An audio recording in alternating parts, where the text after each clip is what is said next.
Welcome back to another Fuse Film podcast. I'm your host, Kevin Coll, and it's been a while, but there's been a reason for it, and more to come on that. But we're not here to talk about where we've been.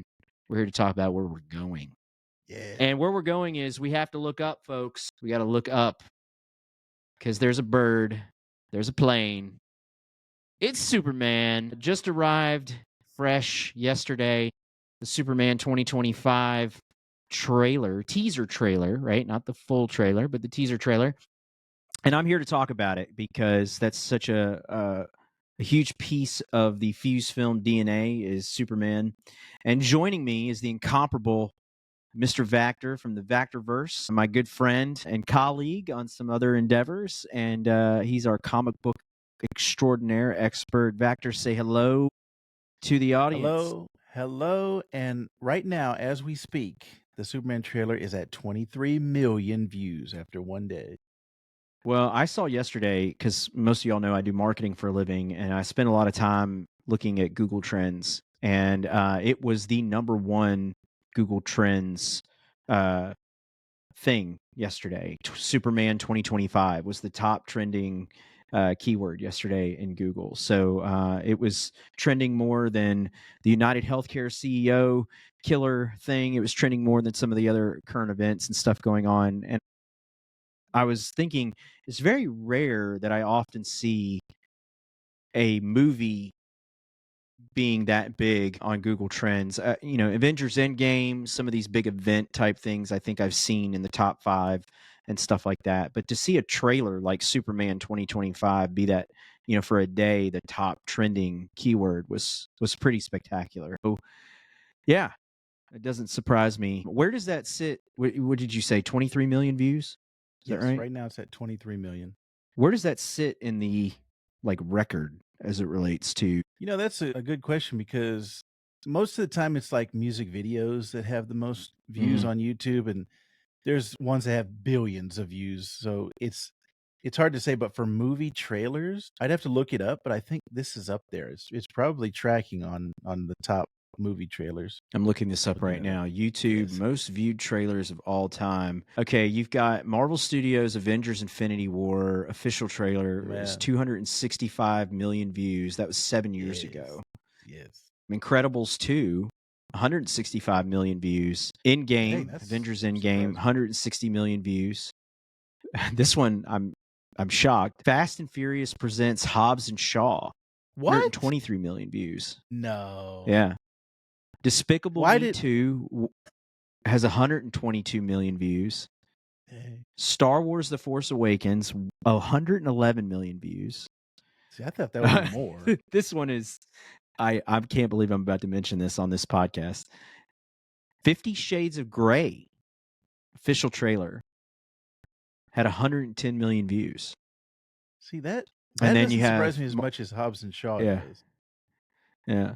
But what's interesting is you have another Avengers Endgame, 109 million views. That's the official trailer. So 2 different Endgame deals. And then another Infinity War trailer is at 108 million views. So Marvel seems to be dominating the top movie trailer views of all time. So I think that's a great thing to bring up because, to set up the conversation here, most of you who listen to our show or have listened to episodes know that the sort of core of Fused Film is Superman. I've talked a lot about that was the first superhero I was ever introduced to as a kid, the Christopher Reeves movies. Even though I was born in 1985, those movies had already been out, but they were movies that I'd watched with my dad, and just like everything else, Star Wars, Indiana Jones, all that kind of stuff.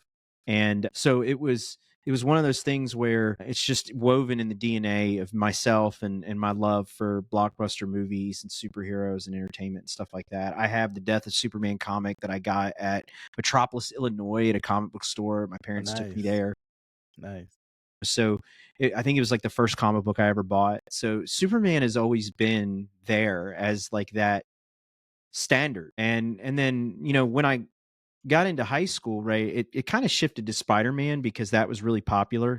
And the Tobey Maguire movies had come out, and it was sort of like this weird shift that like Superman was no longer this revered, iconic comic book character in the movie world. And even Batman was sort of kind of going through its stuff. And since then, right? And we've talked about this. We've had the Snyderverse, we've had Smallville, we've had most recently the Lois and Clark series, which just ended, series finale.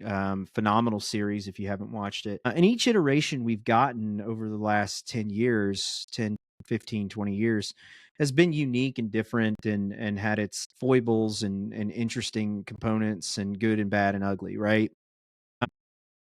But we talked about this. So in our previous Fuse Film podcast, it was our very first one. We brought the show back. We had Adam, our good friend Adam, on, and we talked about what would we want to see in a Superman reboot coming out of the Snyderverse and the new, leaving and the new DCU that was coming. And I think unanimously, the three of us landed on it should be a preconceived universe, meaning like he's already there. He's already been around for a little bit of time. There shouldn't be an origin. There should not be all of these other, introductory type things. I think most people know who Superman is, where he's from. I think people who've never even read a Superman comic know he's from Krypton. He landed on Earth. The basic beats of his backstory. So all that said, it seems just so appropriate to take some time today and talk about what we saw yesterday. So for those who've living under a rock, like I said, Google Trends, we got the debut of the Superman 2025 trailer. Now, that's not the name of the movie. It's Superman, but I say 2025 because that's the release year. It's directed by James Gunn, who we know and love, Guardians of the Galaxy trilogy, one of the OG Marvel directors, through phase 1, 2, and 3, self-proclaimed comic book fan. And now obviously his newest role, which we've talked about on other episodes, is the head of the new DC cinematic universe along with Peter Safran. And we knew going into this we were going to get something unique and different. And so I'll just kick it off. I've watched the trailer about 100 times. So the 23 million views, I can claim at least 100 of them. And I want to start. I should save this for our other show, which is Dads to the Future. For those out there who haven't checked our other show out, Dads to the Future, but we'll plug it here at the end. I showed it to my sons yesterday. Yeah. And rather than on my phone, laying on the couch or something, I airplayed it to the big screen, right? The 80-inch big screen. And they were captivated, Justin. And we talked about this, right? We talked about this in our previous episodes where you and I both were of the mindset that where is Superman now with the new generation, the next generation? Because you don't see kids dressing up as Superman. You don't see the love of a Superman that we grew up with.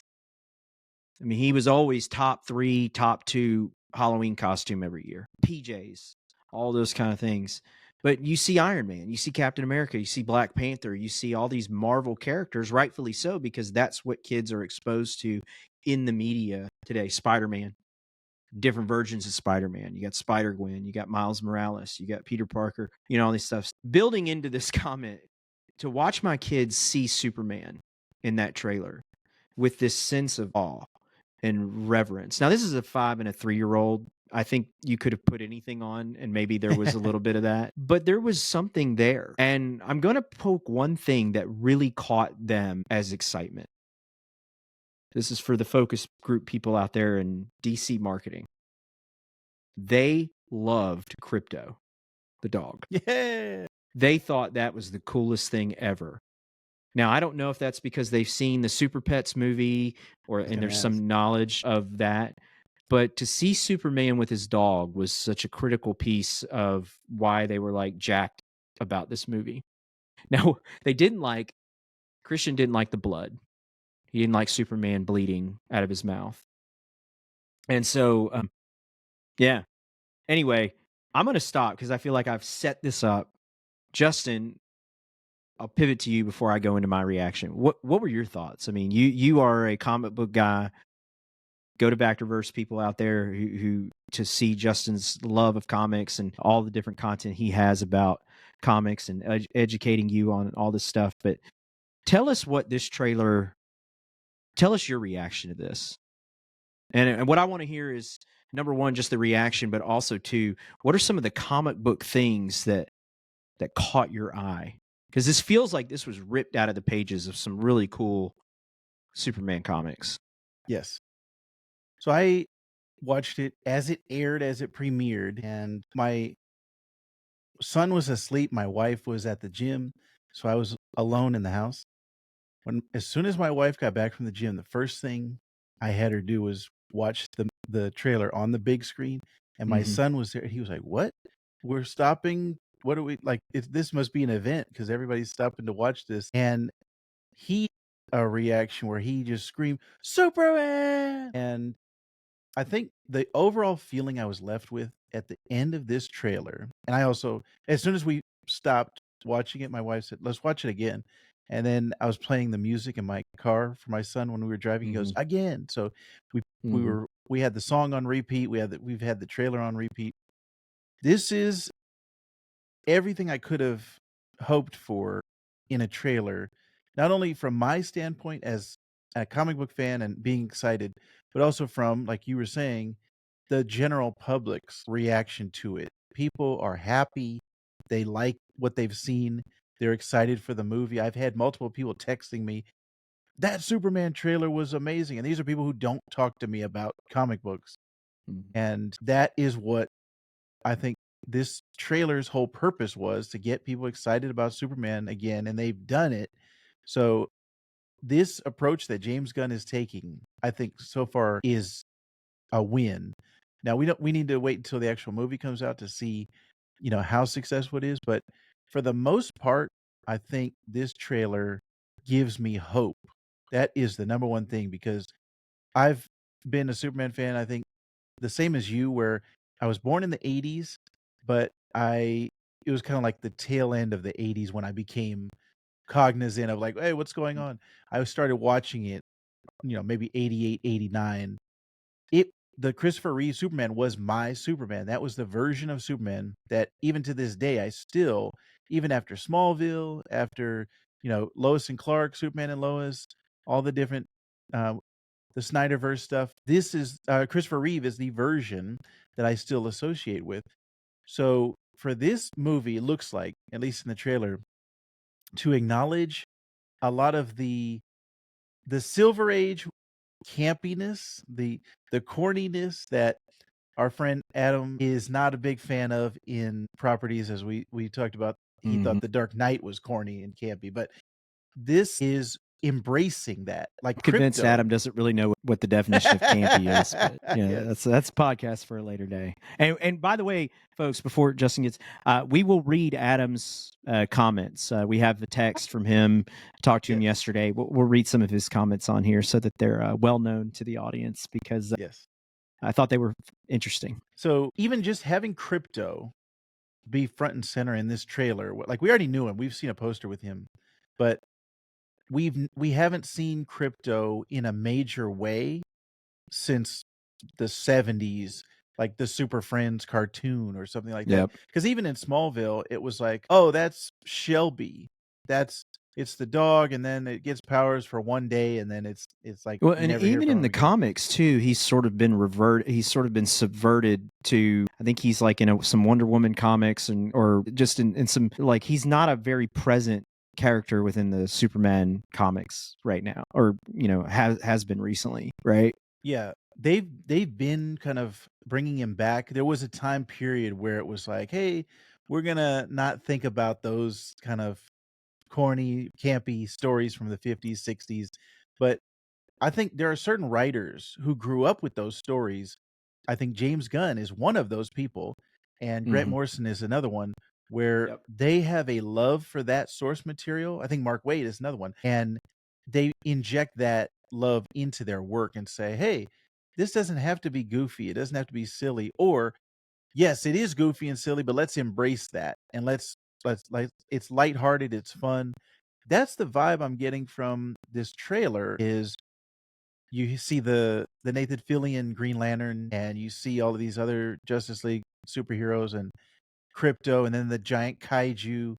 All of these things are like quintessential comic book elements, And James Gunn is not trying to modernize those things or Dark Knightify them, like Nolanify them, basically. Like that's what ever since Batman Begins and Dark Knight, I think the whole industry has been on this trend of, oh, we got to make it serious. So everything is military. You know, the costumes are like military.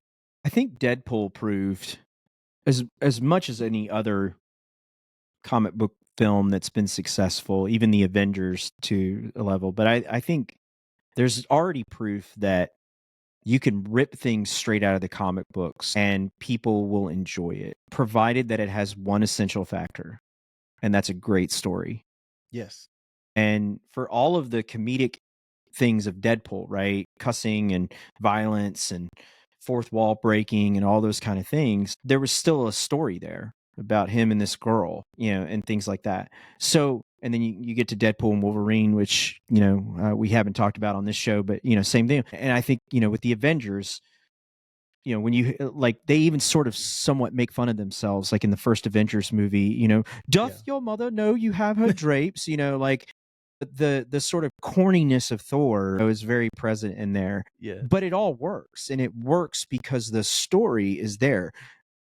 Not to get on the Snyderverse knock, but I think one of my biggest criticisms I've always had of the Snyderverse attempt to bring the DC characters to life is it felt like there was a bigger attempt to go fast and hard on the action sequences and visual effects and all of those things than there was on story. And what happens is things get lost. And to go back to when James Gunn introduced the DCU, when he introduced all of this new path forward, and even publicly commenting on things he learned within Marvel that he was bringing with him to DC, he said, hey, Marvel's process is flawed because they go and start working on projects before there's even a script, because they have that tapestry, they have that end game of Kang Dynasty or Doomsday or whatever it is, and there's all these pieces that fit in the middle, and there's already paths going down a rabbit hole where you don't have a script yet, but you've got scenes or you've got VFX work that's been done, and you have to kind of make all this work. And he wanted something that was going to be, number one, writer driven, creator driven, and director driven. So it's like, hey, we're not going to do anything until there's a script. We're not going to do anything until there's a story. And one of the things that I think was very apparent in this trailer is that there was a lot of time put into the look, feel of this movie and the story.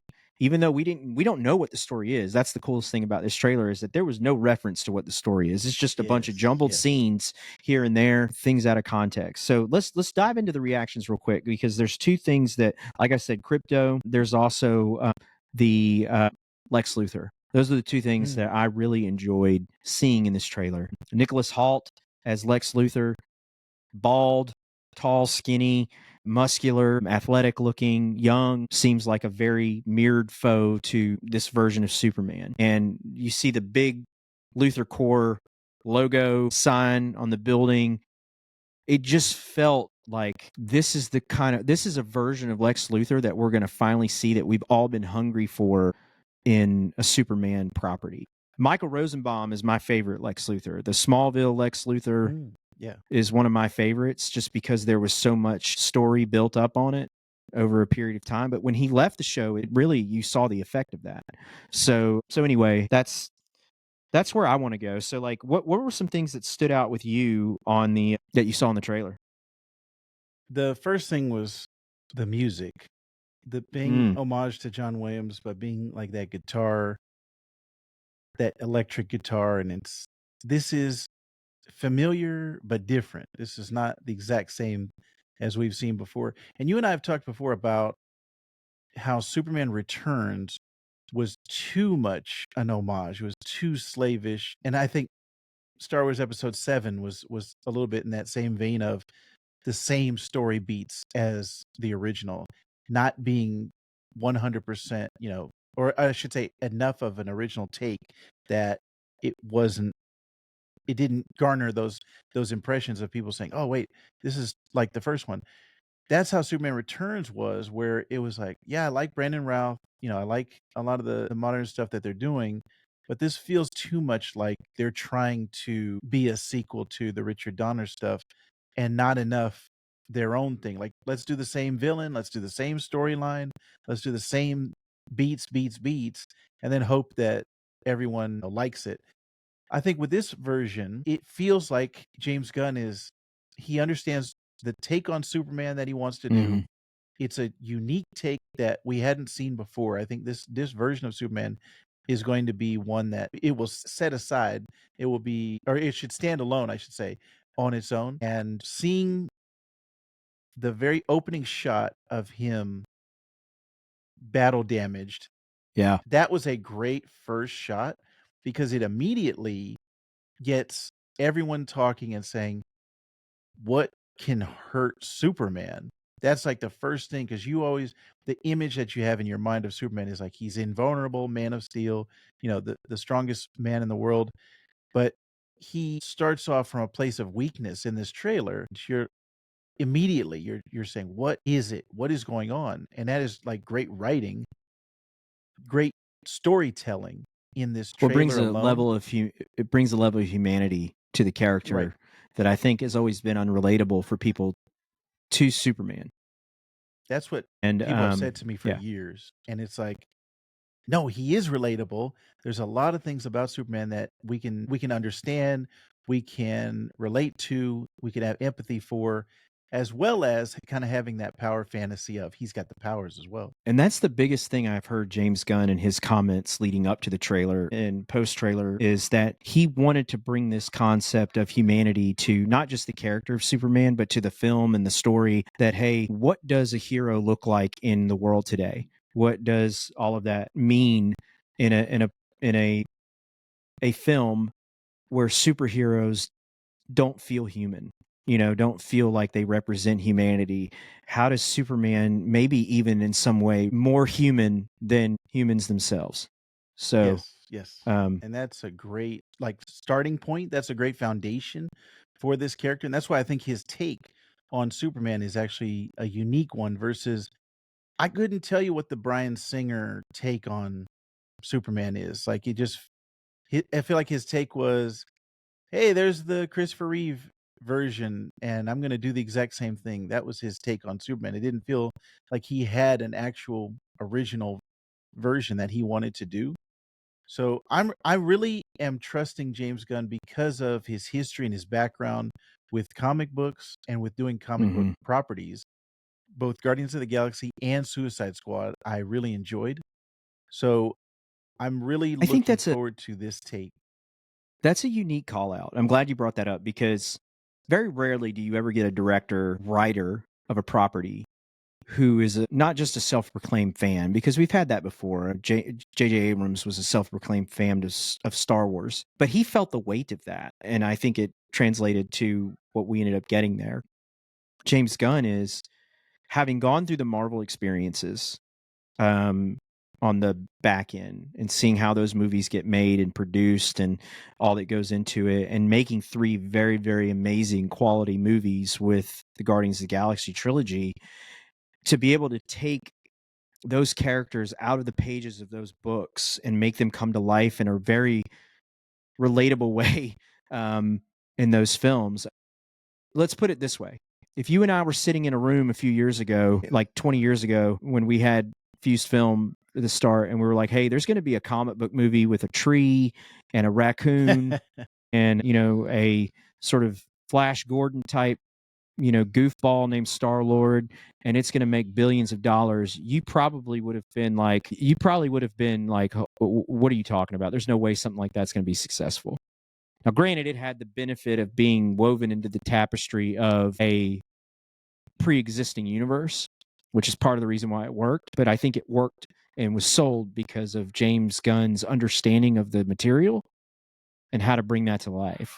And Yes. so when you have a Superman character where you have somebody that truly understands what Superman means, not only to generations of people, comic book fans and media fans and pop culture fans, to take this and so early adapt it out of the Snyder universe, I think it's going to be really cool to see the tone that it sets up, and we saw that in the trailer. What I liked was the vibrant colors. You know, the big knock again on the Snyderverse. Everything was so dark and dingy. You know, this one had a lot of vibrant colors. The golden globe of the Daily Planet on top spinning. You had the vibrancy within the Daily Planet. You know, press room. You had even the other super characters that were in there. Guy Gardner, played by Nathan Fillion. You know, like it's setting the tone for so much of this. And I like to, and we talked about this when we talked about what we wanted in the next Superman, was we're coming into this sort of pre-established world. So Superman's been around for a while. It seems like he's obviously got Crypto. You know, there's other superheroes flying around.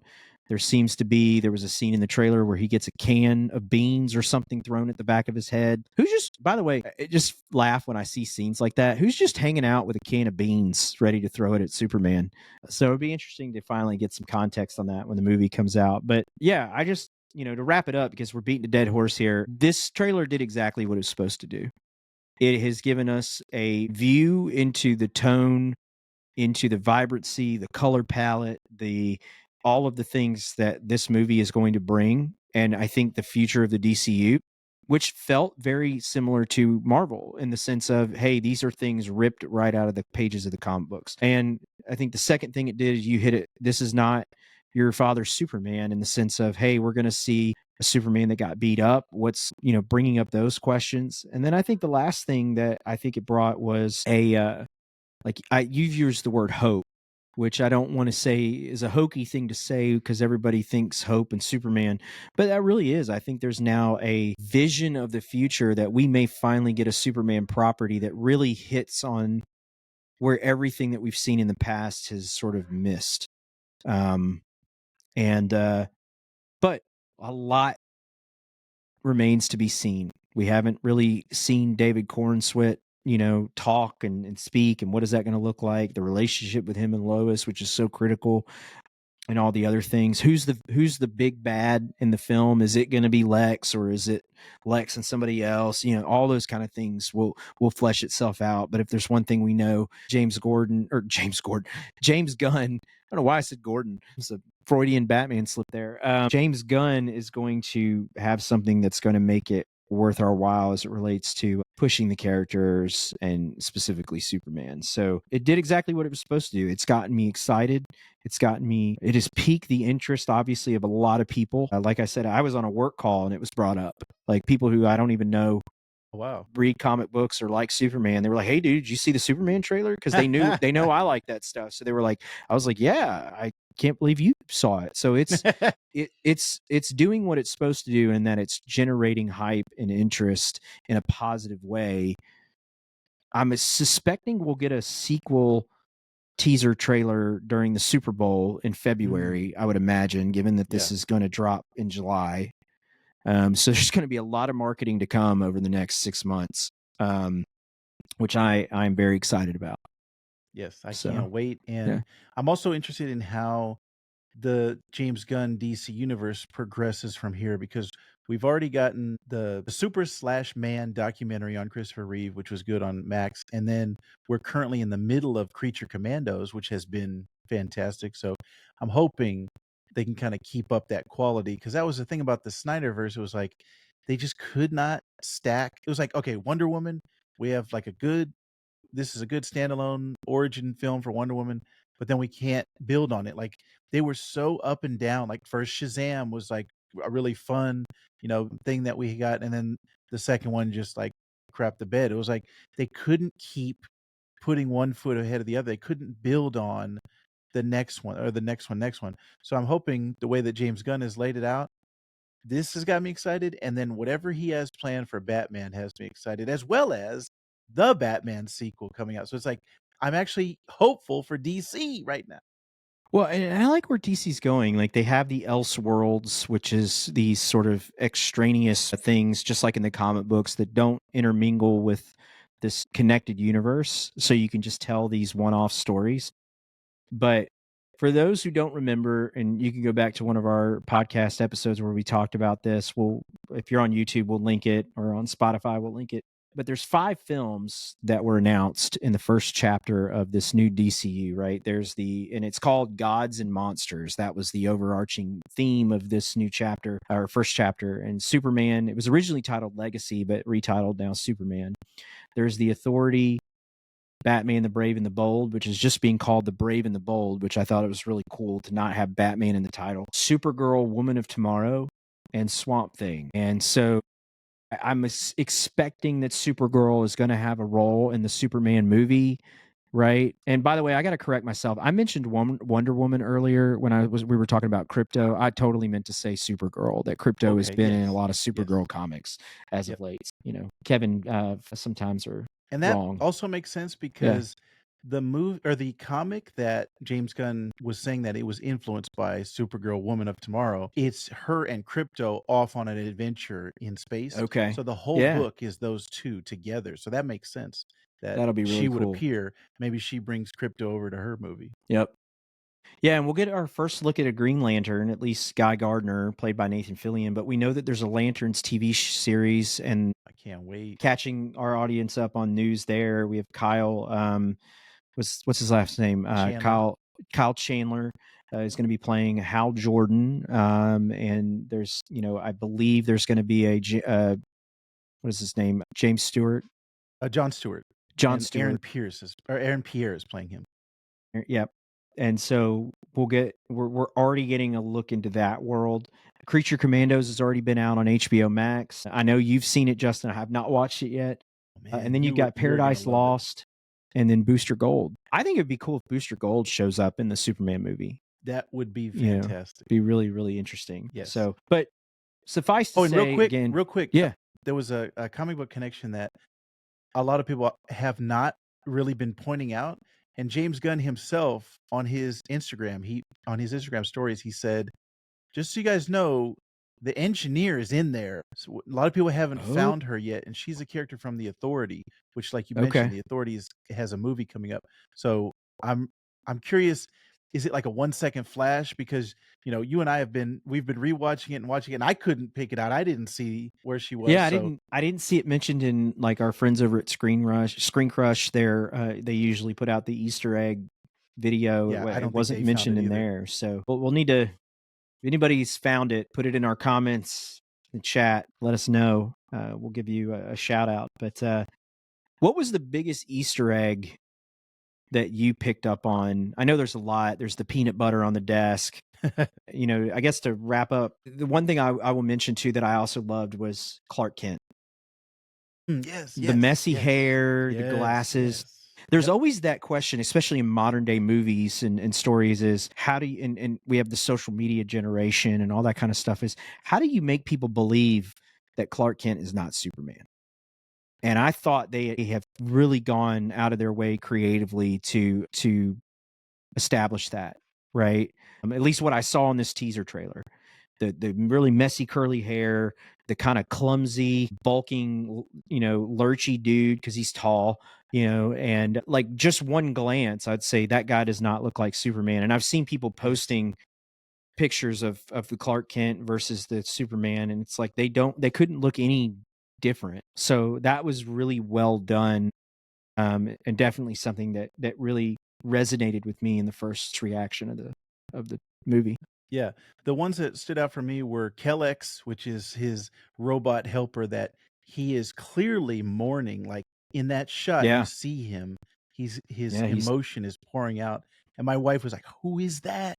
I want to know who that is because it affects Superman so much," which that kind of relates to my favorite comic book cover of all time is Crisis on Infinite Earths issue 7. Superman is holding Supergirl and he's crying. And as a kid, I was like, what could make Superman cry? The same thing that we were talking about, that thing at the beginning of the trailer.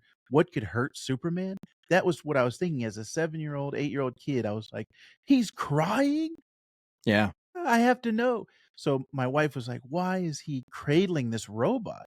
So Kellex was one, and then the Stag Industries, we see a sign in the background, and that's from Metamorphose Comics. And we saw a shot of Metamorpho just straight looking at the camera, just for 1 second of flash.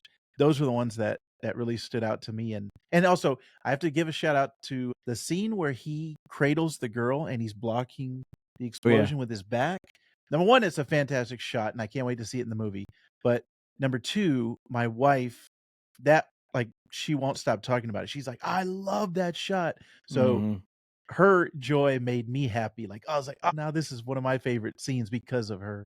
I hope contextually that is gonna be an even bigger action sequence and Yeah. something really neat, because I remember when Superman Returns came out and in the trailer they showed the bullet hitting the eye and everybody was like, "My god, like that's so cool." And like, but when in the context of the scene in that movie in Superman Returns, it was not a very great scene and it was kind of like it was very underwhelming. It was like that was the apex of the scene. So hopefully, I obviously with James Gunn, you're going to get some spectacular action sequences and things like that. And I think that's the other thing that I'll point out really quick is we've seen a lot of different ways to show flight and all those kind of things. Like in the Zack Snyder universe, they really played up the sonic boom component, like a jet plane going off and stuff like that. What I liked about this one is it kind of almost returned us to the Donner way of showing Superman in flight, where you're very much like in the cockpit with him. And like at least in the some of those scenes, it felt very much like we were on board with Superman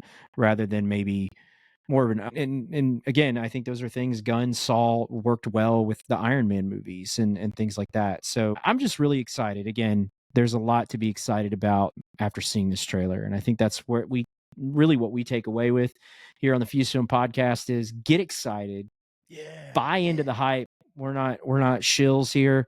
We just know what we see, and we saw something really spectacular yesterday. Go check out our friends at Screen Crush. They got a great Easter egg video. We'll link it in the chat too. And check out vactor-verse. I know he's already put some stuff out there, and yeah, more to come. And then our other show, Dads to the Future. I'm sure we'll be talking about this as well from a different angle, which is what does this mean to us as fathers? What does this mean to us, in terms of our kids getting to experience Superman basically for the first time in their life in a new way. So really, really super excited about all the different ways we can talk about this over the course of the next 6 months and beyond. I'm still looking forward to continuing to connect, and we're happy to be back on Fused Film podcast here. Justin, thanks for joining us. Any closing words for the audience or anything like that?